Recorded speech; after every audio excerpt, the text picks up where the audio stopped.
بسم اللہ الرحمن الرحیم بسم اللہ الرحمن الرحیم الحمد للہ والصلاة علی اہلہا۔ عزیز طلباء، السلام علیکم ورحمۃ اللہ وبرکاتہ۔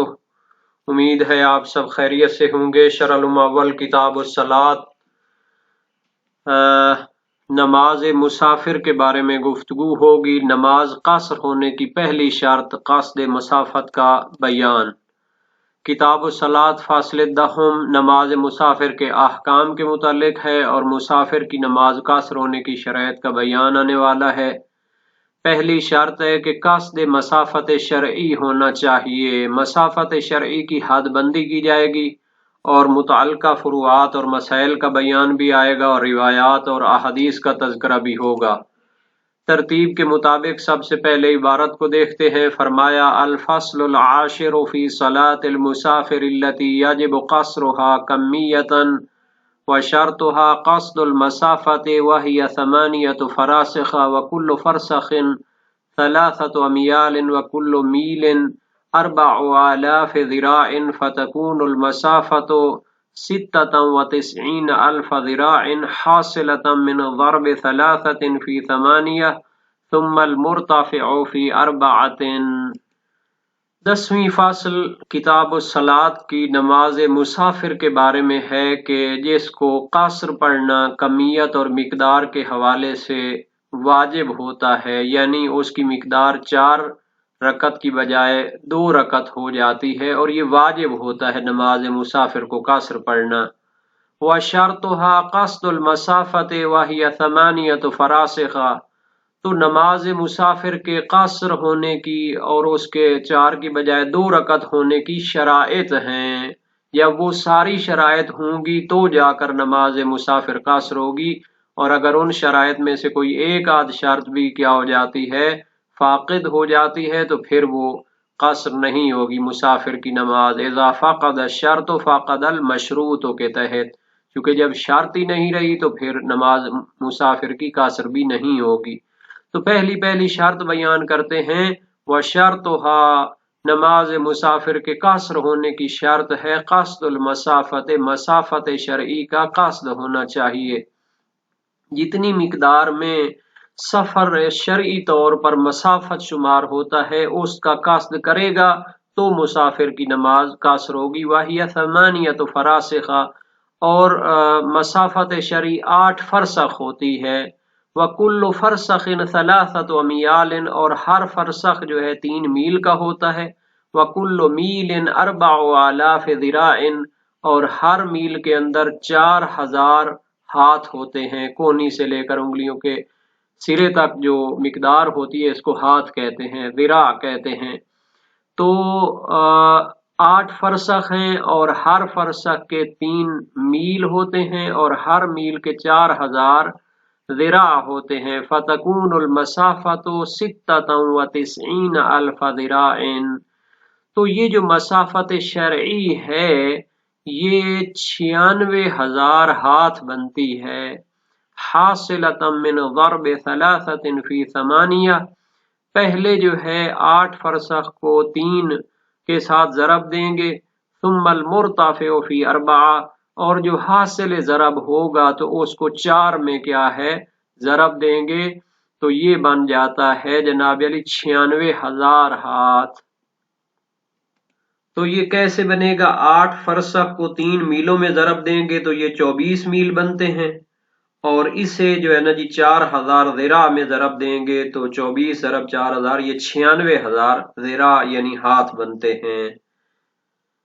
تو نماز مسافر جو ہوتی ہے اس کی پہلی شرط یہ ہے کہ وہ قصر تب ہوگی جب پہلی شرط ہوگی کہ مسافت شرعی کو طے کرنے کا قصد رکھتا ہو۔ اگر اس سے کم ہو، یعنی 8 فرسخ جو مسافت شرعی ہے اس سے کم تک آپ نے جانا ہو، تو پھر اس کا قصد جو ہوگا وہ کافی نہیں ہوگا اور نماز قصر نہیں ہوگی۔ تو یہ جو نماز مسافر ہے اس کے بارے میں مختصر طور پر یہاں پر وضاحت کی جاتی ہے کہ مسافر کی نماز کے قصر ہونے میں کوئی اشکال نہیں ہے، تمام جو شیعہ فقہا ہیں، علماء ہیں، وہ اس پر متفق ہیں، اور اکثر جو عامہ ہیں اور اہل سنت کے علماء اور فقہا ہیں وہ بھی اس پر متفق ہیں، اور روایات بہت زیادہ اس پر دلالت کرتی ہیں۔ مسلمانوں میں یہ ایک مشہور نظریہ ہے، یعنی مسافر جو ہوتا ہے اس کی نماز اور روزہ قاصر ہو جاتے ہیں۔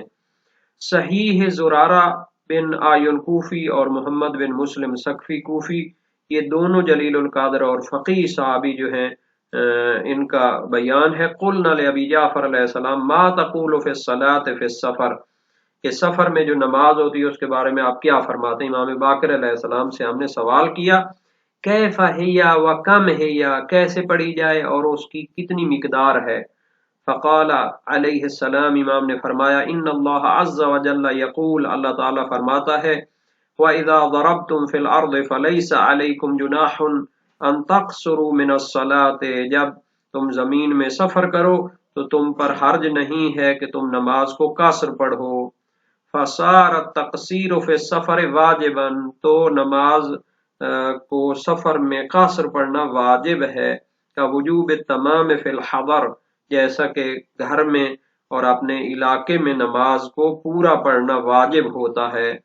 قلنا، یہ جو زرارہ ہیں اور محمد بن مسلم کوفی ہیں اور اس قسم کے جو جلیل القدر راوی اور فقیہ راوی تھے، یہ پھر سوال کرتے تھے، مولا یہ کیسے مسافر کی نماز قصر ہو گئی، اور آپ نے آیت سے جو استفادہ کیا ہے اس سے کیسے وجوب قصر کا سمجھا جاتا ہے، حالانکہ قرآن میں ہے لیس علیکم جناح، تم پر کوئی حرج نہیں ہے کہ اگر قصر کرو تو کر لو۔ تو اس کا مفہوم تو یہ نکلتا ہے کہ اگر ہم پوری پڑھیں تو پڑھ سکتے ہیں۔ قلنا انما قال اللہ عز وجل لیس علیکم جناح ولم یقل افعلوا، اللہ تعالیٰ نے تو فرمایا تم پر حرج نہیں ہے کہ نماز کو قاصر کرو، یہ تو نہیں کہا کہ واجب ہے اور حتماً قاصر پڑھو۔ فکیف اوجب ذالک، تو یہ کیسے واجب فرما رہے ہیں آپ؟ فقال اولیس قد قال اللہ عز وجل فی الصفا والمروہ فمن حج البیت او اعتمر فلا جناح علیہ ان یطوف بہما، کیا اللہ تعالیٰ نے صفا اور مروہ کے بارے میں یہ نہیں فرمایا کہ جو بندہ حج پہ جاتا ہے یا عمرہ کرتا ہے تو اس پر کوئی حرج نہیں ہے کہ وہ وہاں پر ان کا طواف کرے، اور وہاں پر سعی جو ہوتی ہے اس کا حکم دیا۔ الا ترون ان الطواف بہما واجب مفروض، کیا تم نہیں سمجھتے کہ اس کا جو طواف ہوتا ہے اور سعی ہوتی ہے صفا مروہ کی وہ واجب اور فرض ہے؟ لأن اللہ عز وجل ذکرہ فی کتابہ وضعہ نبیہ، تو یہ تو اللہ تعالیٰ نے اپنی کتاب میں اس کا ذکر کیا ہے اور نبی اکرم نے اس کو بیان کیا ہے۔ وَكَذَلِكَ التَّقْصِيرُ فِي السَّفَرِ شَيْءٌ صَنَعَهُ النَّبِيُّ صلی اللہ علیہ وآلہ وسلم وَذَكَرَهُ اللَّهُ فِي كِتَابِهِ، اسی طرح نماز کا سفر میں قصر ہو جانا بھی نبی اکرم نے اس کو انجام دیا ہے اور اللہ تعالی نے اس کو اپنی کتاب میں ذکر کیا ہے۔ تو یہ جو تعبیر ہوتی ہے فَلَيْسَ عَلَيْكُمْ جُنَاحٌ، تو اصل میں کچھ لوگ جو ہے نا جی، جیسا کہ صفا مروہ والی آیت میں بھی اسی طرح ہے کہ چونکہ صفا اور مروہ میں اس مشرکین کے دور میں بت وغیرہ رکھے جاتے تھے اور وہ کوئی اپنی رسم رسوم بھی ادا کرتے ہوں گے، تو اس وجہ سے اللہ تعالی نے اس کے جو دلوں میں، لوگوں کے دلوں میں ایک ڈر تھا، خوف تھا کہ اگر یہاں پر ہم بھی سعی کریں گے، طواف کریں گے تو لوگ کہیں گے دیکھیں جی یہ تو وہی رسم و رسوم ہی ادا کر رہے ہیں جو مشرکین ادا کرتے تھے۔ تو اس کو جو ہے نا جی ذہن کو پاک کرنے کے لیے یہ تعبیر استعمال کی ہے، ورنہ جب نبی اکرم کی سنت ہے اور انہوں نے یہ حکم دیا ہے تو وہ واجب کے معنی میں ہوگا۔ اسی طرح جو ہے لوگ مثلا وہ کیا کہتے ہیں کہ مثلا ان کے ذہن میں ڈر خوف ہوتا ہے کہ اگر ہم سفر پہ جاتے ہیں تو نماز ہم قصر پڑھیں تو پتہ نہیں لوگ کیا کہیں گے کہ جناب یہ تھک گئے ہیں اور اللہ کی نماز کو کم پڑھنا چاہتے ہیں۔ تو اللہ تعالیٰ نے ان کے ذہنی ڈر خوف کو ختم کرنے کے لیے ایسی تعبیر استعمال کی ہے۔ باقی نماز قصر کا واجب ہونا یہ تو نبی اکرم کی سنت، اصحاب اور اہل بیت کے جو فرامین ہیں ان سے وجوب کی حد تک ثابت ہوتا ہے۔ تو اس کی جو ہے پہلی شرط یہ کہ قاصد مسافت ہونی چاہیے. اس پر تمام علماء فقہا کا اجماع اور اتفاق ہے کہ مسافت شرط ہے قاصر واجب ہونے میں. اس کی مقدار کے بارے میں اختلاف ہے، مگر داؤد ظاہری جو اہل سنت کے فقہا قدماء میں سے ہیں وہ کہتے ہیں کہ انسان تھوڑا سا بھی کیا ہے زمین پر چلے تو اس کی نماز قاصر ہو جاتی ہے. تو اس کو نصوص متواترہ جو ہے رد کرتی ہیں کہ باقاعدہ اس کی مسافت بیان ہوئی ہے. تو کتنی مسافت ہے؟ 8 فرسخ ہے. اس کے لیے روایات اہل بیت کی دلالت کرتی ہیں. موثق سماع فی کم یقصر الصلاۃ، کتنی مسافت اور سفر میں نماز قاصر ہوتی ہے؟ فرمایا فی مسیرت یوم وذالک بریدان وہما ثمانیۃ فراسخ. ایک دن کا جو نارمل سفر ہوتا ہے پرانے دور میں جو اونٹوں کا بار وہ لے کر چلتے تھے، اور اس کو 2 برید کہا جاتا تھا اس دور میں، اور وہ جو ہے مسافت کے لحاظ سے فاصلے کے لحاظ سے 8 فرسخ بنتے ہیں. وسائل وشیہ باب اول ابواب نماز مسافر میں یہ حدیث موجود ہے، اور سابقہ جو حدیث تھی زرارہ اور محمد بن مسلم کی باب 22 ابواب نماز مسافر میں وہ موجود ہے. فاضل بن شاہزان جلیل القادر فقی متکلم اور محقق عالم ہیں، امام رضا علیہ السلام کے دور کے راوی ہیں. تو امام سے روایت کی انما واجب التقصیر فی ثمانیۃ فراسخ لا اقل من ذلك ولا اکثر، کہ نماز قاصر واجب تب ہوگی جب 8 فرسخ سفر کریں گے، نہ اس سے کم نہ اس سے زیادہ. لأن ثمانیۃ فراسخ مسیرۃ یوم للعامۃ والقوافل والاثقال، چونکہ 8 فرسخ کا جو سفر ہے یہ پرانے دور میں جو قافلے چلتے تھے اور بار لے کر چلتے تھے اور لوگ سفر کرتے تھے تو وہ کیا ہے 8 فرسخ ہی ایک دن میں سفر کرتے تھے. واجب التقصیر فی مسیرۃ یوم، تو اسی جو ہے ایک دن کا جو نارمل فاصلہ طے کرنا ہے تو اس پر نماز قاصر ہوتی ہے، واجب ہو جاتی ہے. وَلَوْ لَمْ يَجِبْ فِي مَسِيرَةِ يَوْمٍ لَمَا وَاجَبَ فِي مَسِيرَةِ أَلْفِ سَنَةٍ، اگر ایک دن کے سفر جو 8 فرسخ ہے اس کو طے کرنے پر نماز قاصر نہ ہو تو پھر 1000 جو ہے سال کا بھی سفر کر لیں تو بھی واجب نہیں ہونی چاہیے. ذلك لأن كل يوم يكون بعد هذا اليوم فإنما هو نظير هذا اليوم، چونکہ ہر دن کا جو سفر ہوگا وہ اگلے دن کا سفر بھی اسی کی طرح ہی ہوگا. اگر پہلے دن کے سفر سے نماز قاصر ہو جاتی ہے تو پھر آگے بھی ہوگی، اگر اس سے نہیں ہوتی تو پھر آگے بھی وہ قاصر نہیں ہوگی. فلو لم يجب في هذا اليوم فما واجب في نظيره، اگر پہلے دن کے سفر پہ واجب نہ ہو تو پھر بعد والے دنوں کے سفر پہ بھی واجب نہیں ہوگی. اذا كان نظيره مثله لا فرق بينهما، چونکہ سارے دن ایک جیسے ہوتے ہیں ان میں کوئی فرق نہیں ہے.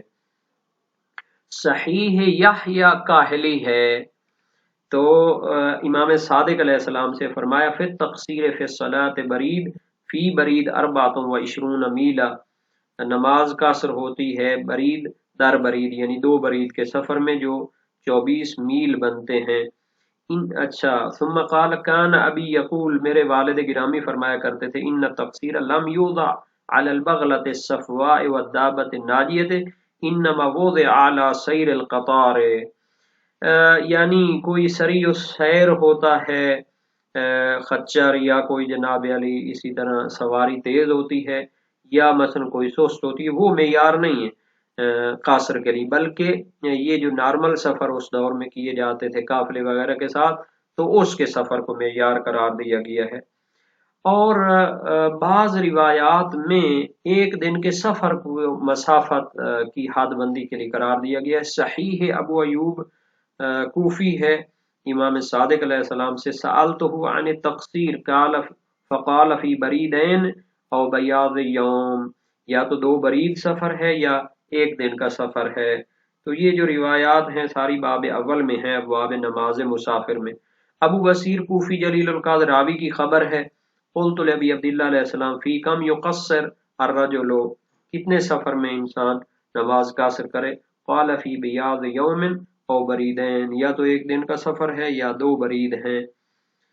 صحیح علی بن یقطین ہے جناب علی سألت ابا الحسن الاول، میں نے امام کاظم علیہ السلام سے سوال کیا یخرج فی سفرہ وهو فی مسیرۃ یوم، ایک دن کا وہ سفر کرنا چاہتا ہے تو اس کے لیے کیا حکم ہے؟ فرمایا یاجب علیہ التقصیر فی مسیرت یومن، ایک دن کا جو سفر ہے اس میں قصر واجب ہو جاتی ہے۔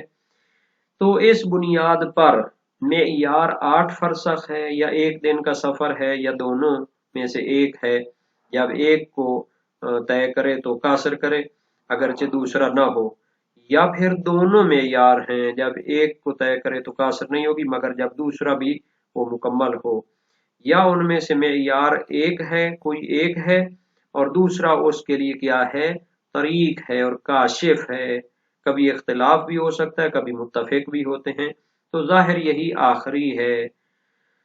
تو اس کی دلیل کیا ہے فاضل بن شازان کی جو روایت گزری ہے امام رضا علیہ السلام سے، انما واجب التقصیر فی 8 فراسخ لا اقل من ذلك ولا اکثر، کہ قصر کی جو شرط ہے وہ 8 فرسخ ہے، نہ اس سے کم اور نہ اس سے زیادہ۔ زیادہ جو ہے اسی شرط پر اضافہ ہوگا، اس سے زیادہ مقدار کو شرط کے اندر داخل نہیں کر سکتے۔ تو ایک دن کا جو سفر ہے یہ حکمت تشریح کے باب سے ہے کہ اس کی بنیاد پر شارع نے 8 فرسخ پر تقصیر کو واجب کیا ہے، اور اسے فاضل بن شازان کی روایت کی ذیل میں بھی تصریح کی گئی ہے، صحیح کاہلی بھی اس کی طرف اشارہ کرتی ہے۔ ہاں، ایک دن کا جو سفر ہے اسے 8 فرسخ کے سفر کو جاننے کے لیے کاشف قرار دیا گیا ہے، طریق قرار دیا گیا ہے۔ عبد الرحمن بن حجاج کی روایت امام صادق علیہ السلام سے، قلت لہ کم ادنی ما یقصر فیہ الصلاۃ، تو کتنا کم سفر ہے کہ جس میں نماز قاصر ہوتی ہے؟ فرمایا جرت السنت ببیاض یوم، سنت ہے کہ ایک دن کی جو سفر ہے اس میں نماز قاصر ہو جاتی ہے۔ فقلت له ان بیاض یوم یختلف یسیر الرجل 15 فرسخا فی یوم یسیر الآخر 4 فراسخ و 5 فراسخ فی یوم، تو ایک دن کا جو سفر ہوتا ہے وہ مختلف ہو جاتا ہے، کبھی انسان 15 فرسخ کرتا ہے ایک دن میں، کبھی 4 فرسخ کرتا ہے، کبھی 5 فرسخ کرتا ہے۔ فرمایا انہ لیس الی ذلک ینظر، اس چیز کو نہیں دیکھا جائے گا۔ اما رأیت سیر هذه الافقال بین مکہ والمدینہ ثم اومع بیدہ 24 میلا یکون 8 فراسخ، امام نے فرمایا کیا یہ نہیں دیکھا جائے گا کہ 15 کبھی کر لیتا ہے کبھی 4 کبھی 5، بلکہ دیکھو کہ یہ جو قافلے چلتے ہیں مکہ اور مدینہ کے درمیان یہ کتنا جو ہے نا جی عموماً طے کرتے ہیں سفر، پھر اشارہ کیا ہاتھ سے 24 میل جو کہ 8 فرسخ ہوتے ہیں۔ تو یہ جو فرسخ کے اعتبار سے حد بندی کی گئی ہے یہ دقیق جو ہے نا حد بندی ہے، اور جو دن کے سفر کی لحاظ سے تو وہ تقریبی ہے، تو مناسب یہ ہے کہ کیونکہ حد بندی تو دقیق ہونی چاہیے، تو وہ پہلی جو حد بندی ہے وہ دقیق ہے، اور دوسرے کو اس کے لیے دلیل اور طریق قرار دیا گیا لوگوں کو سمجھانے کے لیے۔ جب یہ روایت صادر ہوئی تو اس کو سمجھنا آسان تھا۔ بہرحال وہ قاصر کی تشریح اور شرعی حیثیت کی حکمت ہے، اور فرسخ کے لحاظ سے حد بندی معین ہے، تو حکم جو ہے قاصر کا وہی 8 فرسخ پر ہوگا۔ یہ جو 8 فرسخ ہوتے ہیں ہر فرسخ کتنے میل کا ہوگا؟ تو یہ 3 میل کا ہوتا ہے۔ مدارک میں ہے کہ تمام علماء شیعہ فقہاء اس پر متفق ہیں، اور کچھ روایات بھی اس پر دلالت کرتی ہیں۔ عبد الرحمن بن حجاج کی روایت ہے ثم اومع بیدہ 24 میلا یکون 8 فراسخ، تو 8 ضرب 3 وہ 24 میل ہی ہوتے ہیں، یہ روایت میں آیا ہوا ہے۔ سلیمان بن حفص مروزی کی روایت ہے قال الفقیہ، امام نے فرمایا التقصیر فی الصلاۃ بریدان وبرید ذاہبا وجائیا والبرید 6 امیال وهو فرسخان والتقصیر فی 4 فراسخ، اور اس کے بعد جو ہے ہر میل کا جو ہے 4000 ہاتھ جو ہے بیان کیا گیا ہے۔ یہ بھی مشہور نظریہ ہے، مدارک وغیرہ میں ہے کہ اصحاب اور علماء نے اس کا قطع اور یقین کیا ہے، اور یہی مشہور اور معروف ہے اہل لغت اور عرف میں۔ سرائر میں مروج و ذہب مسعودی کی ہے، مسعودی بہت بڑے جو ہے بغدادی ایک مورخ تھے، انہوں نے برِ صغیر ہند کا بھی اس دور میں سفر کیا تھا۔ المیل 4000 ذراع بذراع الاسود وهو ذراع الذي وضعه المامون لزرع الثياب ومساحة البناء وقسمت المنازل والذراع 24 اسبوعاً، میل جو ہے 4000 ذراع ہوتا ہے. ذراع اسود جو مامون نے بنایا تھا کپڑے ماپنے کے لیے، عمارت کو ماپنے کے لیے، گھروں کی تقسیم کے لیے، اور ذراع 24 جو ہے انگلیاں ہوتا ہے. ازہری بہت بڑے جو ہے لغوی گزرے ہیں. ان المیل عند القدماء من اہل الحیہ 3000 ذراع وعند المحدثین 4000 ذراع. تو اہل حیات جو ہوتے ہیں مثلا معاشرتی علوم والے یا اس طرح، تو قدیم جو ان میں سے وہ 3000 ذراع کہتے تھے، لیکن محدثین جو ہیں وہ 4000 ذراع کہتے ہیں. اختلاف لفظی ہے.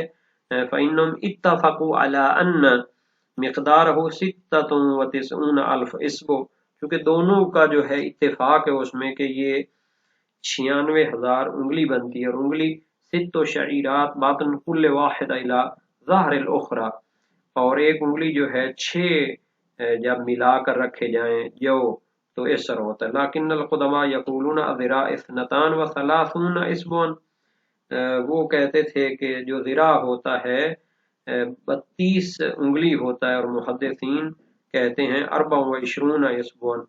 اور قاموس فیروز آبادی میں بھی اسی طرح کی بیان ہوئی ہے. تو یہ جو ہے جناب علی 96,000 ہاتھ بنتے ہیں.